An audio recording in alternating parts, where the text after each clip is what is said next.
शिर्के बंधूंची कथा मराठा इतिहासातील सर्वात मोठ्या विश्वासघातापैकी एक आहे. संभाजी महाराजांनी संपूर्ण आयुष्यभर मोगलांच्या विरोधात लढा दिला, पण त्यांना पकडण्यात यश मिळालं ते त्यांच्या मूळच्याच लोकांच्या फितुरीमुळे. हा प्रसंग केवळ महाराजांचाच नव्हे, तर संपूर्ण स्वराज्यासाठी एक वाईट दिवस होता. शिर्के बंधू आणि त्यांचा विश्वासघात.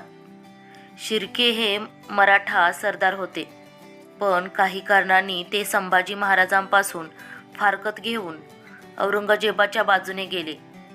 त्यांच्या या वर्तनामागे केवळ लालच होती की आणखी काही कारण, यावर मतमतांतरे आहेत. काही इतिहासकार असं सांगतात की संभाजी महाराज काही वेळा कडक शिस्तीचे होते आणि याच शिस्तीमुळे काही सरदार त्यांच्यापासून दुरावले.